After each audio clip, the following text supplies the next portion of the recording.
എൻസൈക്ലോവിങ്സിൻ്റെ പുതിയൊരു വീഡിയോയിലേക്ക് നിങ്ങൾക്ക് ഏവർക്കും സ്വാഗതം. ഈ വീഡിയോയിലൂടെ നിങ്ങളുമായി ഷെയർ ചെയ്യുന്നത് GST നിരക്കുകൾക്ക് അംഗീകാരം നൽകി കേന്ദ്ര മന്ത്രിതല സമിതി 12-28% സ്ലാബുകൾ ഒഴിവാക്കണമെന്ന് കേന്ദ്ര സർക്കാർ നിർദ്ദേശം അംഗീകരിച്ചിരിക്കുകയാണ്. ഇതിൻ്റെ വിശദമായിട്ടുള്ള വിവരങ്ങളാണ് ഈ വീഡിയോയിലൂടെ ഷെയർ ചെയ്യുന്നത്. നമ്മുടെ വീഡിയോസ് ആദ്യമായി കാണുന്ന സുഹൃത്തുക്കളാണെങ്കിൽ ആദ്യമേ തന്നെ ചാനൽ ഒന്ന് സബ്സ്ക്രൈബ് ചെയ്യുക. അപ്പോൾ നമുക്ക് വിശദാംശങ്ങളിലേക്ക് കടക്കാം. ഇനി മുതൽ 5%, 18% രണ്ട് സ്ലാബുകൾ മാത്രമായിരിക്കും GSTക്ക് ഉണ്ടായിരിക്കുന്നത്.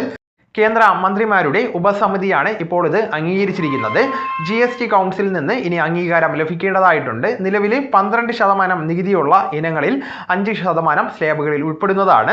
28% നികുതി ഇളവുള്ളയിൽ 18% സ്ലാബിൽ ഉൾപ്പെടുന്നതാണ്. സ്വാതന്ത്ര്യദിന ആഘോഷങ്ങൾ അനുബന്ധിച്ചുകൊണ്ട് ചെങ്കോട്ടയിൽ വെച്ച് പ്രധാനമന്ത്രി നരേന്ദ്രമോദി GST ഇളവുകളുമായി ബന്ധപ്പെടുത്തിയുള്ള പ്രഖ്യാപനം നടത്തിയിരുന്നു. ഇതിന് പിന്നാലെയാണ് ഇപ്പോൾ തീരുമാനം ഉണ്ടായിരിക്കുന്നത്.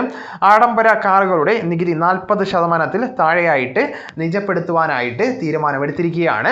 ആരോഗ്യ സുരക്ഷാ ഇൻഷുറൻസുമായി ബന്ധപ്പെടുത്തി GST ചുമത്തുന്ന നടപടി ഒഴിവാക്കണമെന്നും ആവശ്യം ഉയർന്നിരിക്കുകയാണ്. അന്തിമ തീരുമാനം GST കൗൺസിലിൽ ഉണ്ടായിരിക്കുമെന്നാണ് അറിയിപ്പ് ലഭിച്ചിരിക്കുന്നത്. അപ്പോൾ ഈ വിവരം നിങ്ങളുടെ സുഹൃത്തുക്കളിലേക്കും മറ്റ് ഗ്രൂപ്പുകളിലേക്കും കൂടെ ഷെയർ ചെയ്യുക. നമുക്ക് തുടർന്നും വിജ്ഞാനപരമായിട്ടുള്ള മറ്റ് വീഡിയോസും ആനുകാലിക വിവരങ്ങളുമായിട്ട് വീണ്ടും കാണാം. അതുവരെ ഗുഡ് ബൈ.